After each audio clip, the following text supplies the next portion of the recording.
Well, howdy, howdy. Got another daily devotional, and this today is going to be a little bit different. And hopefully, I got enough time before I got to go take my daughter to karate to get this done. But the Hofflebrock, as you see on the screen here, go follow the Hofflebrock, especially if you're a writer or somebody um, into that kind of thing. Just doing some cool things with writers, independent writers, and stuff. But anyways, he's got an article he released today, or the entity released today. um, and it's a little different than our normal thing. And we'll go back to the Oswald Chambers thing tomorrow. But I thought this was really good. And bear with me, it's going to be a lot of philosophical stuff and all, and but I think it's very relevant, and it's the conclusions that are drawn in here are really good. So I'm gonna get right into it. Um, no talk.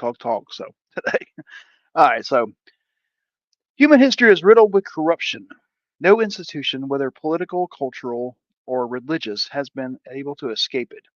From the grand halls of government to the intimate settings of family life, power always finds a way to corrupt, and attempts to prevent or fix these imbalances often lead to even greater forms of control and oppression. Political movements, regardless of ideology, fall into the same trap of using authority to serve the few. Cultural movements, once rebellious, are co opted by those in power. Religious institutions meant to guide the moral compass of society become breeding grounds for self serving leaders. The cycle is pervasive and seemingly inescapable. The very people tasked with preventing these corruptions often become the same individuals who perpetuate them, ensuring the next generation is indoctrinated into the same corrupt systems. If this is the nature of human beings, either to serve themselves or to worship those who seize power, then we must ask, is there any way to break free from this vicious cycle? Hmm, let's see. He's got some cool little art here. Um, Institutional corruption. Corruption is not confined to any one ideology or institution. It is a universal human problem. In politics, both the right and the left succumb. Though they take different forms, on the right, corruption often takes the form of corporate oligarchy, where powerful businesses influence politicians and policy to protect their own interests. Tax breaks for the wealthy, deregulation, and manipulation of labor laws serve as prime examples. What begins as a commitment to economic freedom or personal responsibility devolves into a system that protects the few while exploiting the many. The cycle of influence is reinforced as these corporations fund political campaigns, ensuring that the same elite voices hold power across generations. Okay, so on the left, corruption frequently manifests as authoritarianism disguised as equality. Movements that begin with calls for social justice are equally can quickly descend into censorship, surveillance, and the silencing of dissent. Bye, baby.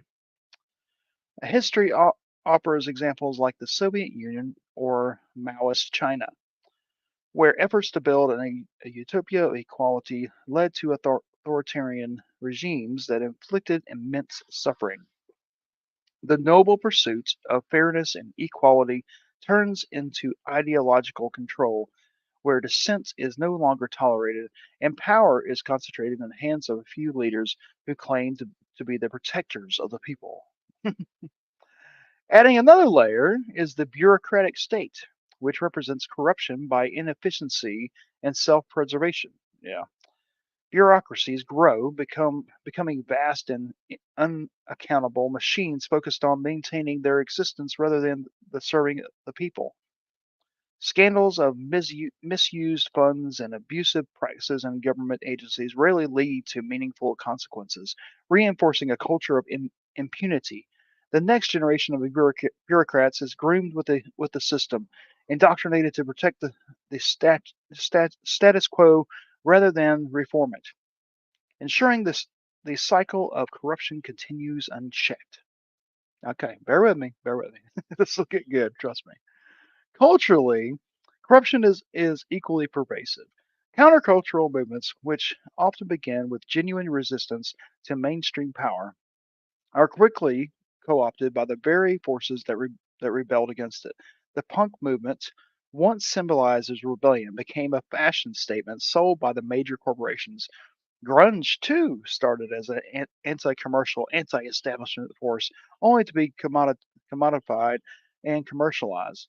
What starts as a critique of power gets swallowed up by it, becoming part of the same system it once sought to dismantle.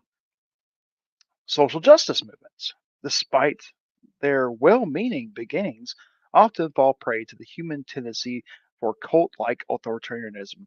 While many of these movements highlight legitimate concerns, they can devolve into enforcing rigid ideologies. Cancel culture, the silencing of opposing views, and the demand for total ideological conformity often replace the initial goals of equality and justice.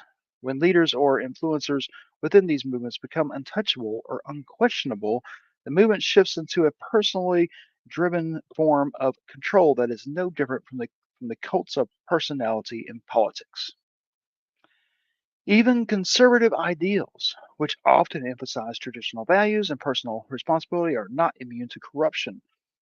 Corporate interests exploit those values to push consumerism, appealing to nostalgia, patriotism, and family values, while pa- prioritizing profits above all else. This kind of exploitation takes the authentic conservative ideals into marketing tools, reinforcing the same corporate power structures that conservative rhetoric often claims to oppose. Religious corruption. Okay, religious corruption presents its own disturbing reality. The same cult of personality that appears in politics and culture finds fertile ground in religious movements as well. Prosperity theology. Oh my goodness. Here we go. For instance, distorts religious teachings by promising financial success in exchange for faith, creating massive wealth for the leaders of these movements while leaving followers delusional, disillusioned, and impoverished. The religious leader, in this case, becomes the focus of worship rather than the transcendent divine. More extreme examples can be found in religious cults, such as Branch Davidians under David Koresh, where the manipulation of the religious beliefs led to violence and death.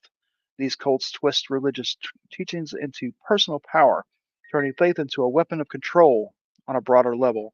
Institutions like the Catholic Church, have been rocked by scandals of sexual abuse where religious leaders entrusted with moral authority exploited their position for personal gratification. Worse still, these abuses were systematically covered up to protect the institution's reputation, showing that even religious bodies tasked with moral guidance are not immune to corruption. I'm seeing a pattern here. Y'all seeing a pattern? Okay, so across politics, culture, religion, no institution remains untouched by corruption. The individuals who seek power or leadership, even with good intention, often become corrupted by the very system they try to influence. This cycle, entrenched in every corner of human life, raises the question: if human beings cannot rise above their self serving nature, how can we ever hope to escape the downward spiral? Good question. I think that's called the fall of mankind, fall of humanity, right? So Nietzsche's God is dead and moral vacuum. Okay. Nietzsche's declaration of that God is dead was not merely a rejection of religion, but a profound recognition of the consequences of removing a transcendent moral authority from society. He saw that with the decline of traditional religious belief, particularly in the West, there would no longer be a absolute standard by which to judge right or wrong without a higher power to guide human morality. Kind of sounds like today, right? Nietzsche believed humanity would be left in a state of moral and existential crisis, a vacuum where old values no longer held sway, but new values had yet emerged to replace them. In absence of God, Nietzsche predicted that individuals and societies would face nihilism, the belief that life is meaningless and that there is no objective moral truth without the foundation that religion once provided. People would be left to create their own values. We see in that, aren't we? Which, though seemingly empowering, opens the door to the very corruption we see pervading politics, culture, and religion. The vacuum left by the death of God does not remain empty. It is quickly filled with the pursuit of power, ambition, and self serving ideologies. Yes, we see all kinds of them. That's why we call these different movements, they basically are religions because that's what they turn into. Um, Into the vacuum steps the will to power. Nietzsche's idea that the fundamental driving force of human beings is not survival or morality, but the desire for dominance and control. When religious frameworks dissolve, humans, driven by their will to power, do not simply become free thinkers. They begin to fill the void with new forms of worship. These take the form of ideologies, political figures, and cultural icons. The vacuum left by God is filled with a new pantheon of human idols. Mhm. This is where we begin to see the resurgence of the essence of older gods, such as Moloch and or Baal. In ancient times, these deities represented the destructive forces. Moloch, the god demanding child sacrifice. Do we not see that today? And Baal, the god of power and fertility, often worshipped through violent and self-serving rituals. Though these figures are largely seen as relics of bygone era, their existence reappears in modern forms, especially within political and cultural arenas. When God is removed from the equation, the brutal self essence of these ancient deities reclaim its place as humans seek to fulfill their will to power without moral restraint. Mhm. In politics, charismatic leaders step into the vacuum, becoming de facto gods to their followers. I think we're seeing that also, to, especially in this election season. The cult of personality around political figures, where leaders are elevated to near mythical status, is an expression of will to power. These figures embody the desires of their followers for control, dominance, and security in a world where no higher moral order exists. Historical figures like Stalin and Mao are examples of this, but even in modern democracies, political figures are often revered with religious like fervor.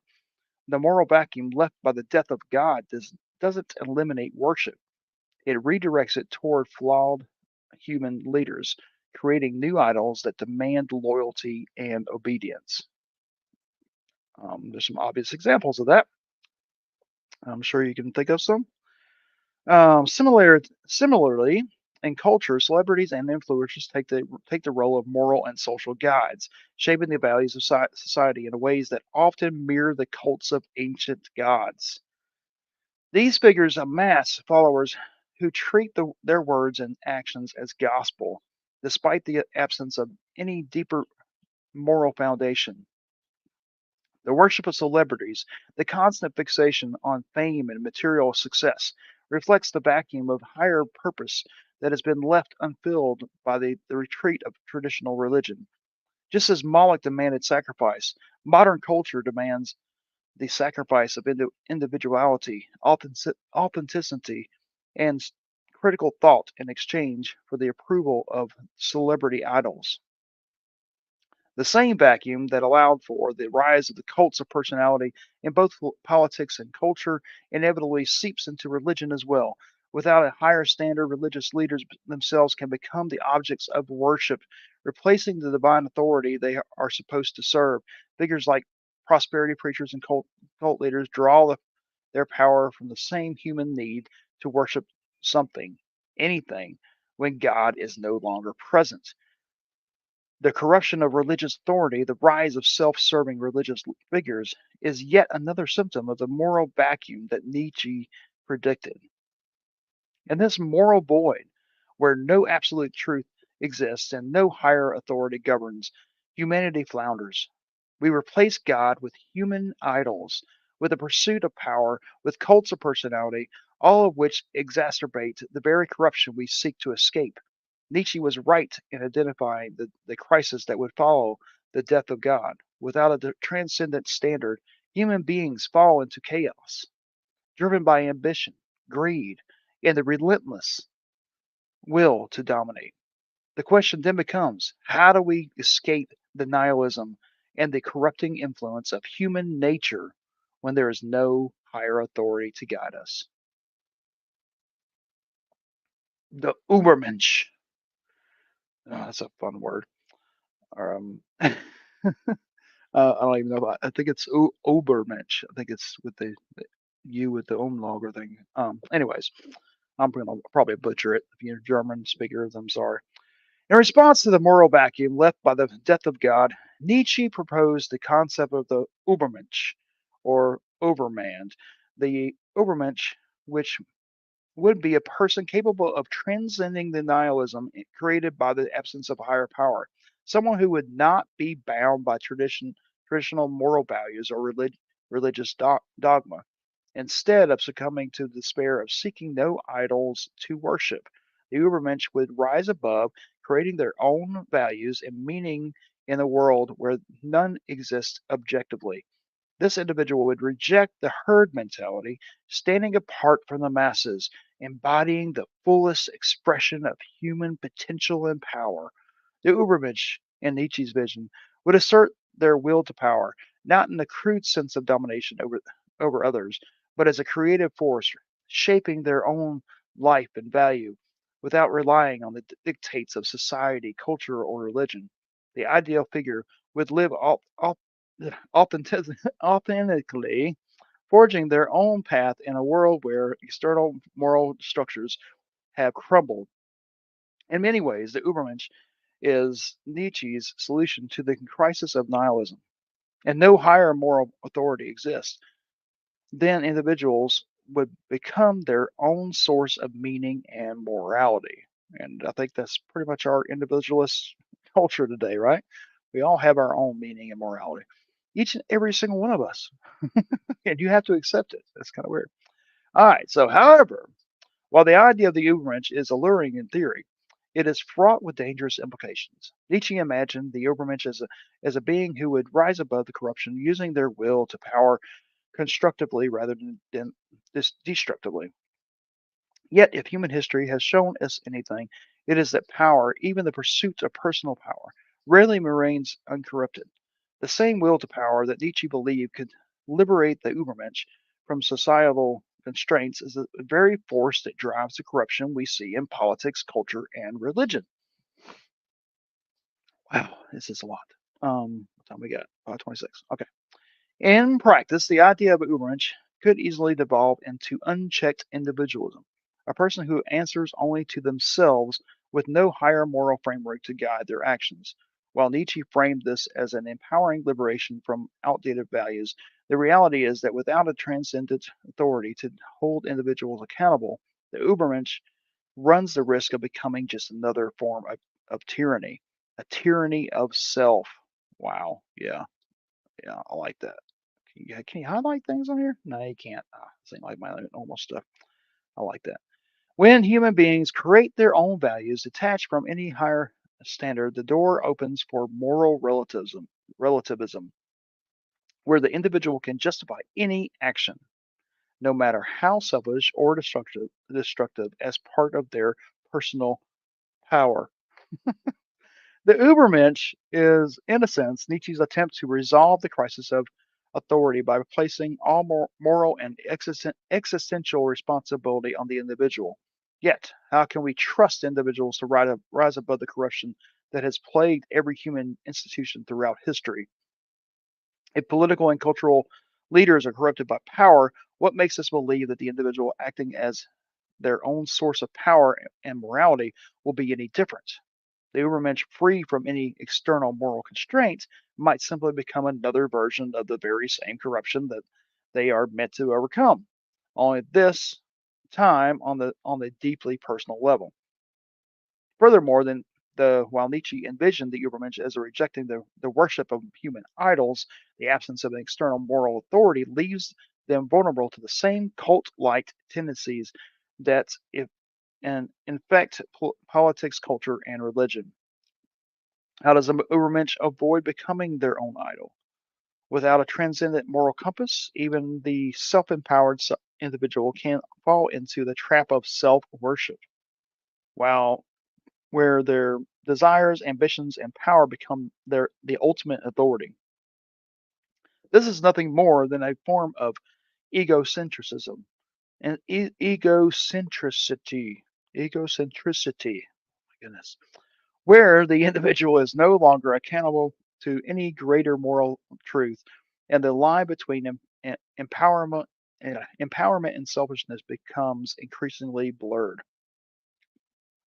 Okay, the problem with the Ubermensch, I think yeah, we got a lot of problems. Then is not merely that it is difficult to achieve, but that it is ultimately another form of power susceptible to the same corrupting forces that have plagued human history.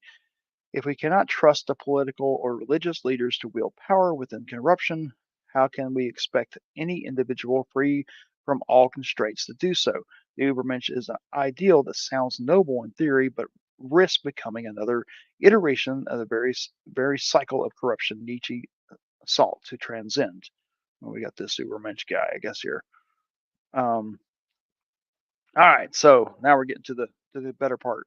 You've been here for 22 minutes. Congratulations, good job. I know it's a lot, but bear with me. It's good. It's good. The need of the supernatural being. We have seen the pursuit of power, whether in politics, culture, religion, or even within the individual, through Nietzsche's Übermensch, inevitably leads to corruption. Human beings left to their own devices either serve themselves or fall into the trap of worshiping those who seize power. This is a universal truth spanning every ideology, creed, and institution, and even Christianity. And even though I'm a Christian, even family units are not immune from the power imbalances and attempts to correct these imbalances, whether through revolution, reform, or personal self-empowerment, ultimately lead to new forms of control and oppression.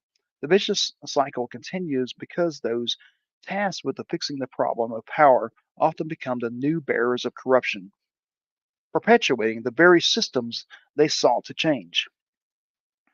Given this an inescapable reality, we are faced with an urgent question. If human beings cannot be trusted to remain uncorrupted by power, how do we escape the cycle? How do we pull ourselves out of the nihilism when the Ubermensch, a figure meant to rise above the flaws of humanity, inevitably falls prey to the same temptations of self serving evil? Without a higher standard to guide us, the will to power dominates every facet of life, and we are left in a state of moral chaos where power itself becomes the only measure of right and wrong. But what if there is another way? What if the solution of human corruption does not lie in the individual or in human institutions, but in something higher? There lived one man. Sorry. Okay. There lived one man who managed to rise above all the temptations of power, authority, and corruption. A figure who transcended, transcended the flaws of humanity and provided a model of how to live without succumbing to self-serving evil. Whether you believe in his historical existence or not, his role remains the same. He offers an example of moral perfection, acknowledges human faults, forgives them, and gives us a North Star, a guiding principle that stands above any human leader or institution. We are, of course, talking about Jesus. All right, I got to get a drink.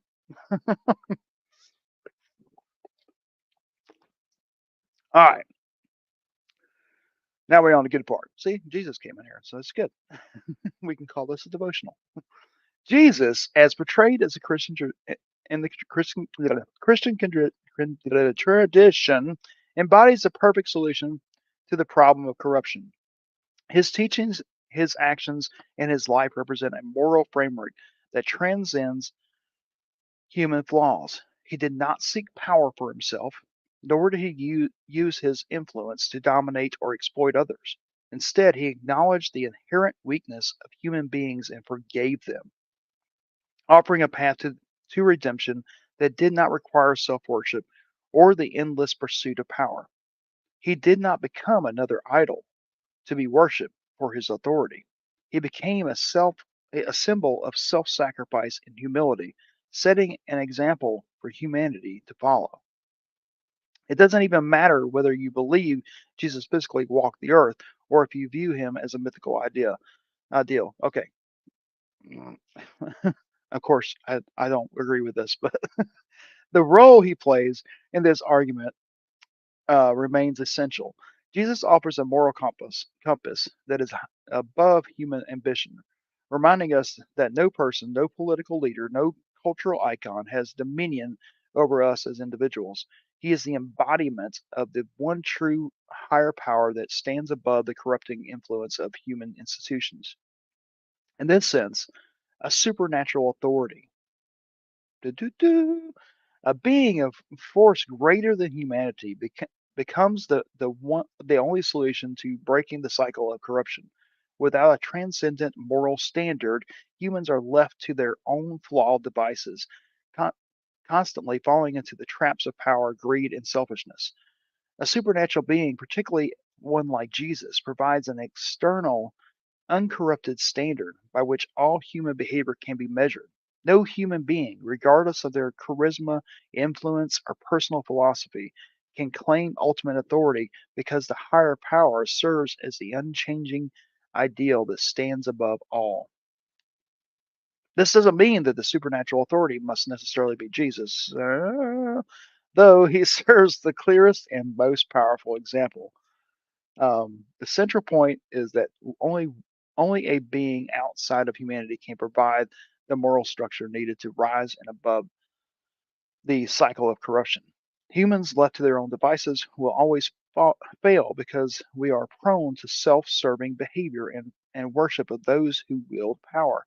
But a supernatural being, one who transcends human nature and serves as a model of perfection, provides a North Star, something to hold above the heads of every leader, every institution, and every individual as a reminder that power is not the ultimate goal, and no one person has the right to claim it. Jesus, as the ultimate expression of higher authority, offers not only forgiveness for our human faults, but also a solution to them, a life led in service to something greater than ourselves. Only by recognizing and submitting to a higher power can humanity hope to escape the endless cycle of corruption and nihilism that has plagued us throughout history. The cycle of corruption is deeply embedded in human nature, manifesting in every institution, ideology, and even within the individual. Political systems, regardless of whether they lean left or right, fall prey to power dynamics that exploit the many for the benefit of the few. Cultural movements, even those born out of rebellion, are co-opted by the very forces that seek to overthrow religious institutions meant to guide humanity towards higher moral ground, often become corrupted by those seeking personal gain. Nietzsche's recognition of the death of God illuminated the moral vacuum left behind, and his concept of the Übermensch was an attempt to fill that void. But, as we have seen, even the Übermensch, free from societal constraints and forging their own values, cannot escape the same pitfalls and selfishness and power. The reality is that humans cannot escape their own nature, their own flesh nature. I added that part. Left without a transcendent authority, we will always fall into the same traps of ambitions, self worship, and corruption of power. Nietzsche's solution of the Übermensch ultimately leads to further chaos. It is as it places the burden of morality on the individual. who is just as flawed as the institutions they seek to rise above. If we cannot trust ourselves to wield power justly, how can we hope to escape the moral vacuum? The answer lies not in human hands, duh, but in the recognition of a higher supernatural authority. Jesus, hello. One that transcends our flawed nature and provides a moral framework that is beyond human manipulation. Jesus, whether seen as historical figure or a symbol of perfection, offers the ultimate example of life lived without corruption. He provides a standard that rises above human ambition, showing that no person, no system, no ideology can claim absolute authority over others. By following his example, humanity can escape the cycle of power and corruption, placing their faith in something greater than themselves.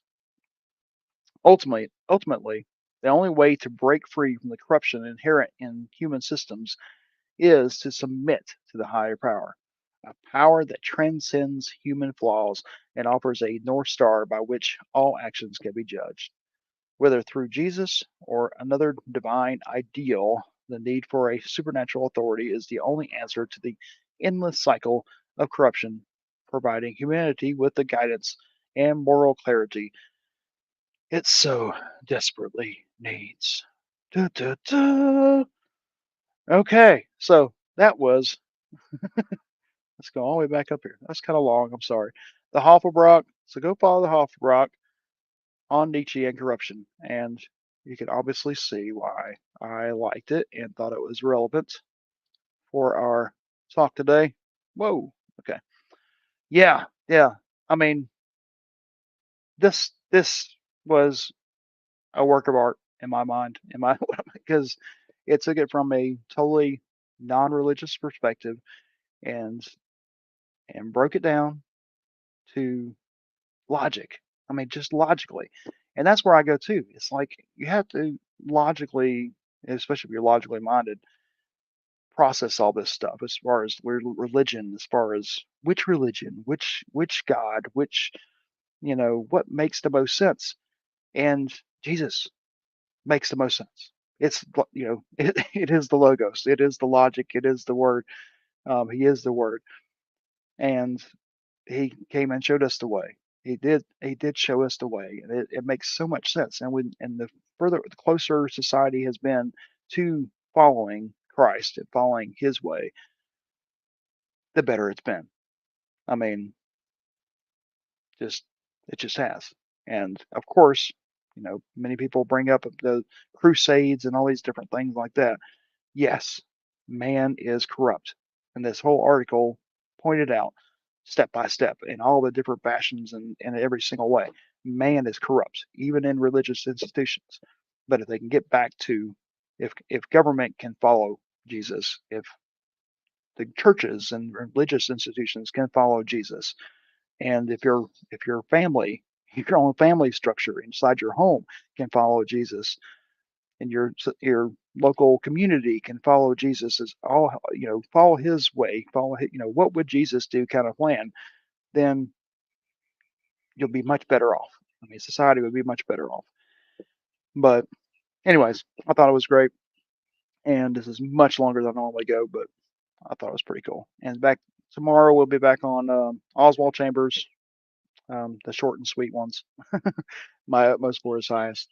Appreciate y'all hanging out and going all the way through it. Let me know what you think of it, and follow the Hofflebrock. Why not? All right, guys. Love you. Bye.